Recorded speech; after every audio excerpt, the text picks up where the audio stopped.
bem-vindos à aula de hoje. Eu sou o professor Rubens e você está numa aula de Física. Hoje nós vamos falar sobre as leis de Kepler. Ao final dessa aula, eu espero que você compreenda o significado das 3 leis, consiga utilizar a fórmula e conheça a unidade astronômica. Não esquece, na descrição desse vídeo tem um link com uma apostila e uma atividade, uma lista de exercícios para ajudar você com as respostas, é claro. Também vou botar a descrição de 2 vídeos muito bons que ajudam a complementar esse conteúdo. Kepler foi um matemático, astrônomo, lidava com filosofia natural, quer dizer, o cara estudava de tudo um pouquinho, tá? Mas o forte dele mesmo era a matemática. Não podemos esquecer que a gente vai encontrar alguns especialistas, alguns cientistas com umas formações interessantes. Por exemplo, a gente sabe que astrologia é adivinhação, mas naquela época as pessoas estudavam isso como se fosse assim, para descobrir se é verdade, coisas desse estilo. Bom, a primeira lei diz o seguinte: qualquer planeta gira em torno do Sol descrevendo uma forma elíptica, da qual o Sol ocupa um dos focos. O que isso quer dizer? Quer dizer que no centro você tem o Sol e os planetas estão em volta dele. E o formato não é redondo, mas ele é uma elipse, né? Esse oval.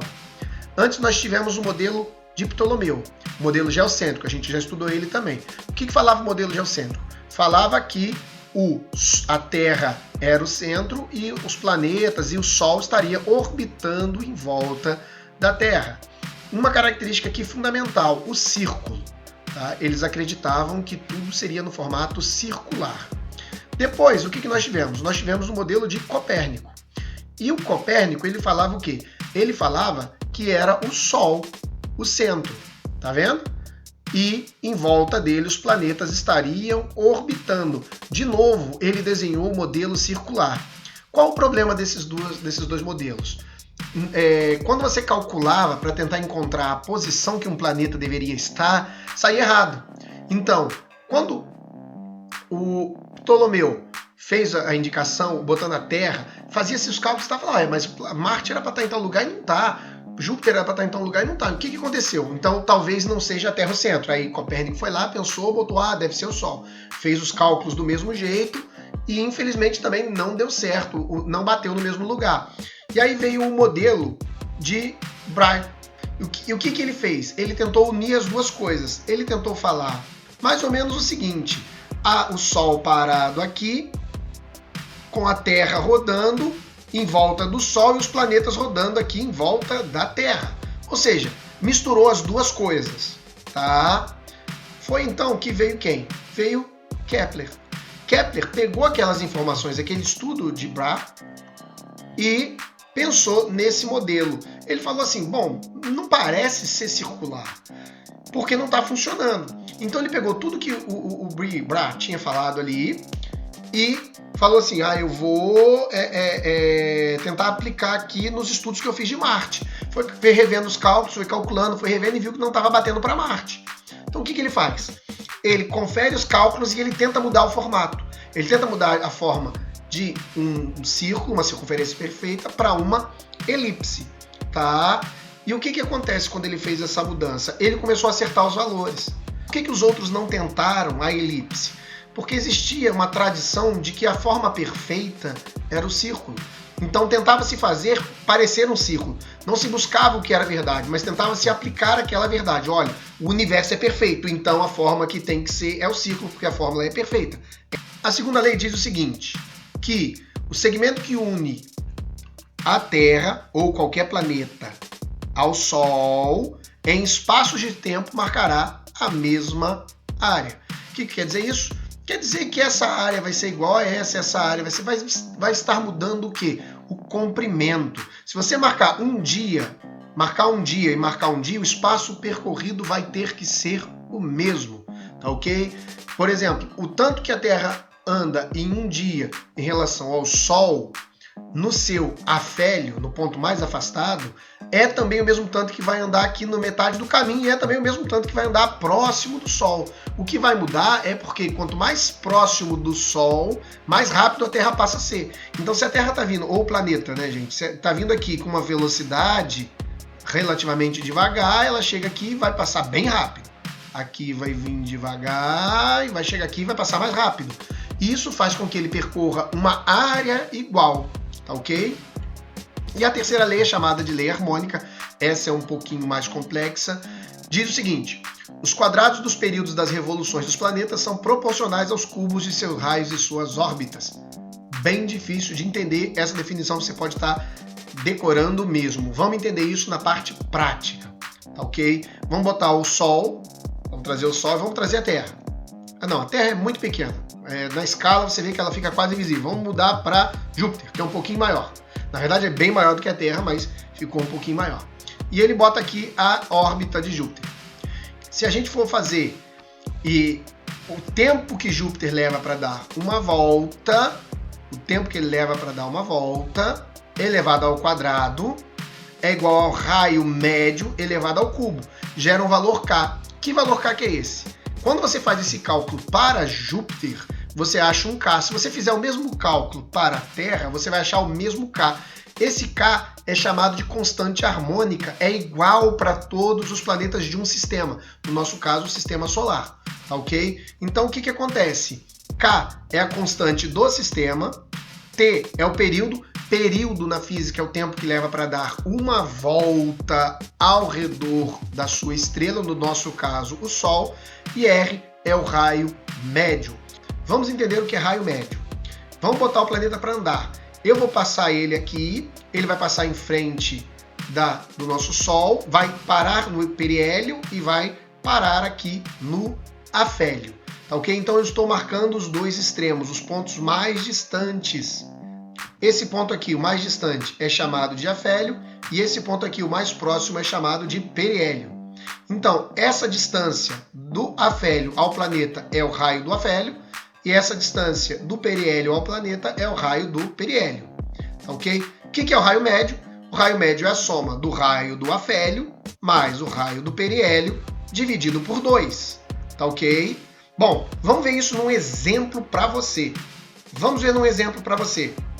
Determinado planeta tem seu periélio, o que quer dizer periélio? O mais próximo, em 2 unidades astronômicas, e o seu afélio, o mais afastado, em 4 unidades astronômicas. Determine o seu raio médio. Eu deixei o desenho aí para a gente enxergar. O que a gente vai colocar agora é a medida do raio do afélio e a medida do raio do periélio. E vamos colocar na fórmula. A fórmula é raio do afélio mais raio do periélio dividido por 2. Então você tem o raio médio, é o raio do afélio que é 4, mais o 2 do periélio dividido por 2. Então o raio médio vai ser 6 dividido por 2, o raio médio é 3 unidades astronômicas. E o que são as unidades astronômicas? Vale 150 milhões de quilômetros de distância, tá certo? 150 milhões de quilômetros de distância é uma unidade astronômica. Isso pode ser escrito como 15 vezes 10 elevado a 7. Ó, 1, 2, 3, 4, 5, 6, 7. 15 vezes 10 elevado a 7. Você também pode acabar encontrando 1,5 vezes 10 elevado a 8. Você bota uma vírgula aqui e ele vira elevado a 8. Tá certo? Então vamos lá. Se vale 3 unidades astronômicas, é só pegar esse cara e multiplicar. 3 vezes 15, 45 vezes 10 elevado a 7 quilômetros de distância. O segundo problema diz o seguinte: você tem o raio médio que está em unidades astronômicas e você tem um período de revolução em anos, que é igual a 8 anos aqui na Terra. Nesse caso, esse sistema tem um K igual a 1. Quer saber, então, o valor do raio médio? O que você vai fazer na física, gente? Não é só nesse problema de física. Em qualquer problema de física que você vai trabalhar, você precisa compreender as coisas que estão acontecendo? Precisa. Mas o mais importante é compreender os elementos que você tem do problema. Não faz o cálculo direto nunca. Separa, igual eu botei aí, dados do problema, você coloca no seu caderno, na sua folha, dados do problema. Você tem o tempo, o período em 8 anos. Você tem a constante que foi dada como valendo 1. E o que ele está querendo saber? Ele está querendo saber o raio médio. É isso. Essa separação você vai fazer. Por que você vai fazer? Porque quando você olha para T, olha para K e olha para o R, você vê que está faltando R. Então você sabe que você está falando de período, de tempo, você sabe que você está falando dessa fórmula, que é a terceira lei de Kepler, tá ok? Mesmo que você não tivesse entendido nada do que eu expliquei até agora, você consegue aplicar a fórmula só tirando os elementos. Então nós vamos ter 1, né, o valor de K é igual a T ao quadrado, é 8 ao quadrado, dividido por R ao cubo. O que você faz agora? Você faz a multiplicação cruzada. Você vai ter então 8 ao quadrado, tá 8 vezes 1 aqui, ó. Esse aqui de baixo não tem nada, significa que é o número 1. 1 vezes 8 ao quadrado é 64 mesmo. Ué, mas por que deu 64? Muita gente erra na matemática, não na física. Então o que a gente vai fazer?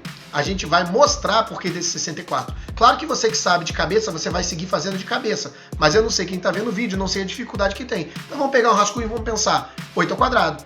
8 ao quadrado é 8 vezes 8, que dá 64. Então você vai ficar com R ao cubo, né? 1 vezes qualquer coisa é essa qualquer coisa mesmo. No nosso caso agora é R, essa qualquer coisa, é igual a 64.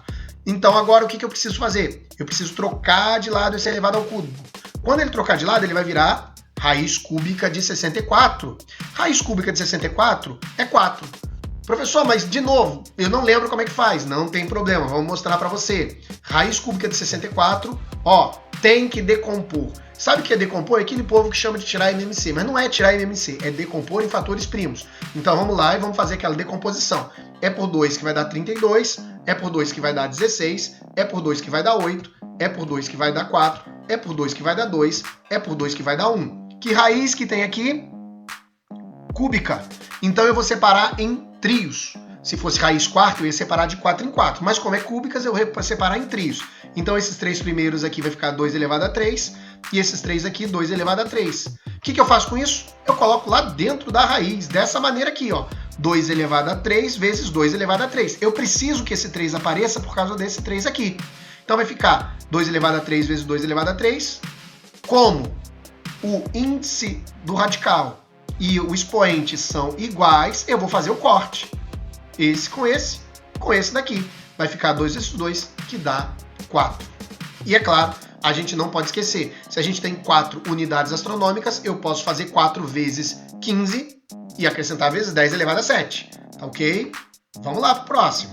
Nesse problema número 3, esse daqui é um pouquinho mais complexo. Nós vamos pegar dois planetas A e B, descrevem suas órbitas em torno da mesma estrela. O que isso significa? Que eles estão no mesmo sistema.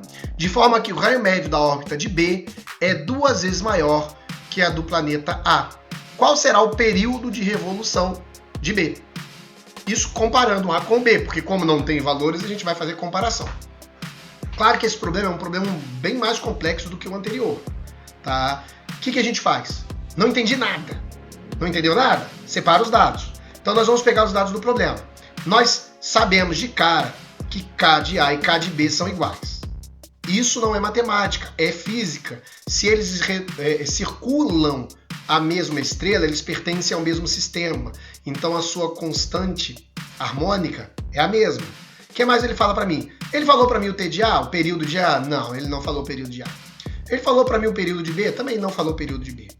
Ele falou para mim o raio médio de A? Não, ele não falou o raio médio de A. Mas ele deu uma informação sobre o raio médio de B. Ele falou que o raio médio de B é 2 vezes maior que o raio médio de A. Então o raio médio de B vale 2 vezes o raio médio de A. Agora, que fórmula a gente vai usar? Bom, a fórmula da constante harmônica. Partindo do princípio que a constante harmônica de A é igual à constante harmônica de B. Ou seja, a constante harmônica de A, T ao quadrado sobre R ao cubo, é igual à constante harmônica de B, T ao quadrado sobre R ao cubo. A física faz essa gracinha aqui, ó. Quando você está lidando com a mesma letra, ela vai botando um índicezinho aqui, ó, para indicar quem é o de A e quem é o de B, tá ok? Então vamos lá. Eu fiz a substituição de acordo com o que a gente sabe. O que eu vou fazer agora? Eu vou substituir a única informação que eu tenho. Eu não tenho T de A, eu não tenho R de A, eu não tenho T de B. A única coisa que eu tenho é que o R de B vale 2R de A. Então aqui no lugar desse R de B, toma cuidado, o 3 está fora. O R de B vai sair e vai entrar esse cara aqui. Viram? Ó, saiu o RB e entrou 2RA. Tá certo? Agora, o que eu vou fazer? Eu vou elevar ao cubo o 2. Tá? Você vai ter 8. 2 vezes 2, 4, vezes 2, 8. Então, quando eu faço agora a multiplicação cruzada, eu vou ter R de A, o elevado ao cubo, aqui, e o T de B, elevado ao quadrado, tá aqui. É igual, agora essa multiplicação aqui, ó. T de A ao quadrado vezes o 8R de B ao cubo. Difícil? Chato? Difícil para mim ler, porque RA, RB ao quadrado, ao cubo é chato, mas tranquilo de fazer. O que a gente faz aqui agora? Agora a gente vai fazer a única coisa que é possível. Como ele perguntou para mim qual é o período de B, eu considero o B aqui, ó, esse T de B, a minha variável. O R de A é como se fosse um número. Se isso fosse uma função normal, você ia trocar o número de lado dividindo. Então eu vou pegar esse R de A aqui e vou trocar ele de lado. E ele vai passar dividindo. Ok? E aí, quando ele vem para cá dividindo, ó, o elevado ao cubo, o R de A elevado ao cubo e o R de A elevado ao cubo ficaram iguais. Eu posso cortar. Vai sobrar para mim, então, que o T ao quadrado do B é igual ao T ao quadrado do A. E o 8 permaneceu. Eu cortei só o R, tá, gente? O 8 ficou. O que eu faço aqui agora? Como a minha variável é o T de B, eu vou trocar de lado esse elevado ao quadrado. Quando eu troco de lado o elevado ao quadrado, ele passa virando raiz quadrada. Então eu fico com a raiz quadrada de 8T de A ao quadrado.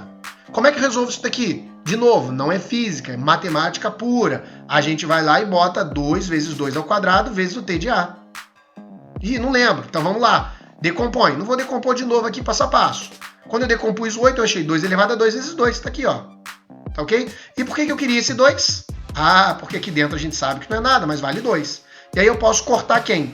Eu posso cortar esse 2 do elevado, e esse cara vai sair de dentro da raiz, e eu posso cortar esse 2 aqui do elevado, e esse cara aqui também vai sair de dentro da raiz. Quer dizer que na linha de baixo, o que tem que aparecer? Tem que aparecer fora da raiz esse 2 e esse T de A. Tá ok?